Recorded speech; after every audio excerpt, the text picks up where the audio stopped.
24 ore su 24, le notizie corrono più veloci sul web. Guarda le ultime news sulle web TV di TG Italia, TV Veneto e tvverona.com. Connettiti con Industria e Finanza, la cronaca del Veneto e la cronaca di Verona.com.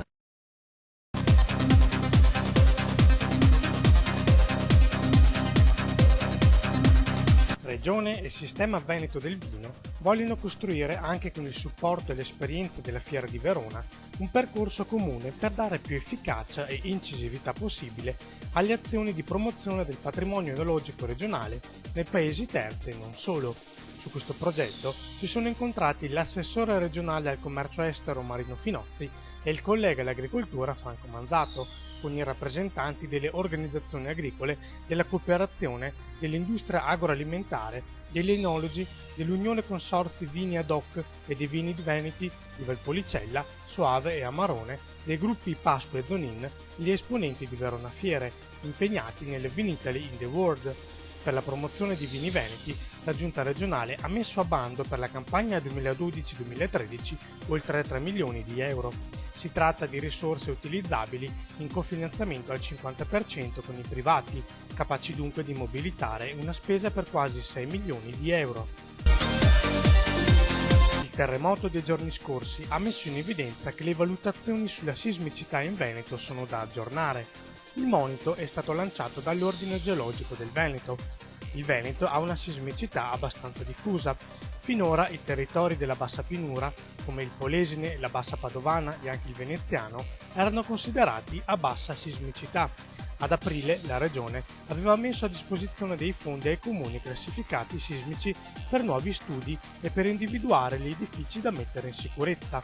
Ma questi fondi sono per i comuni di tutte le province venete, tranne il Polesine. Sarà importante, dopo questo evento sismico, affermano i vertici dell'ordine, che sia la Regione che altri tecnici procedano all'aggiornamento delle mappe sismiche.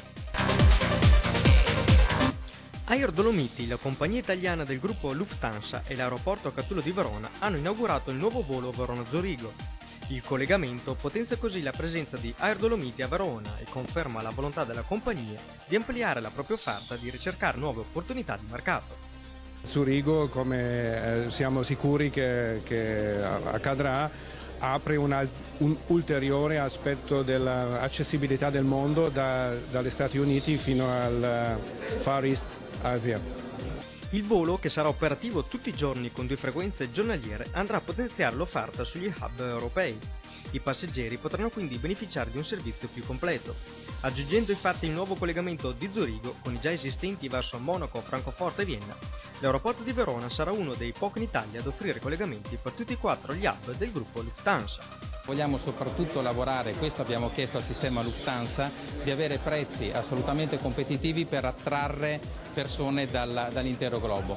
Il fatto che oggi noi potremo offrire a cittadini che arrivano da Tokyo, da Shanghai, da Pechino una possibilità di raggiungere Verona così facilmente, riteniamo che il nostro territorio sarà maggiormente visitato non solo dagli uomini d'affari ma soprattutto da quello che è il turismo per cui vive anche questo territorio.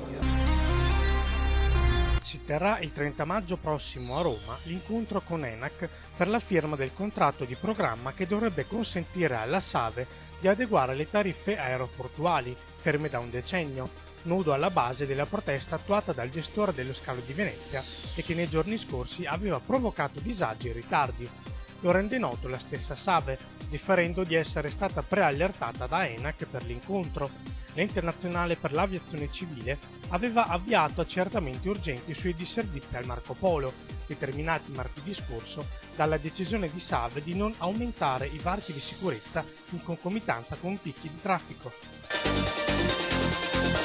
Sarebbe stato identificato dai suoi stessi colleghi il gondoliere che ai primi di maggio si fece pagare da una coppia di turisti russi 400 euro per un tour lagunare di poco meno di un'ora. L'uomo, che avrebbe ammesso le proprie responsabilità, chiesto scusa e restituito la somma, sarebbe un giovane con regolare licenza.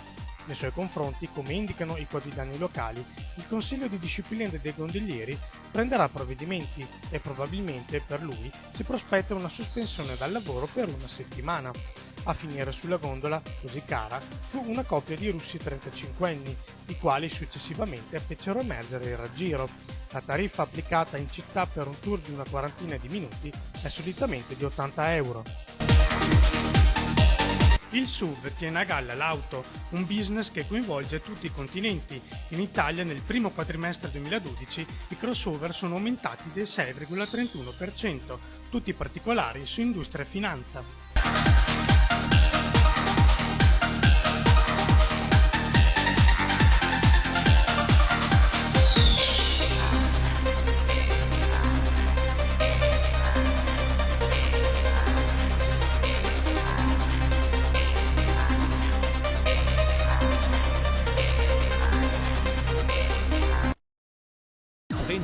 Ore su 24, le notizie corrono più veloci sul web. Guarda le ultime news sulle web TV di TG Italia, TV Veneto e tvverona.com. Connettiti con Industria e Finanza, la cronaca del Veneto e la cronaca di Verona.com.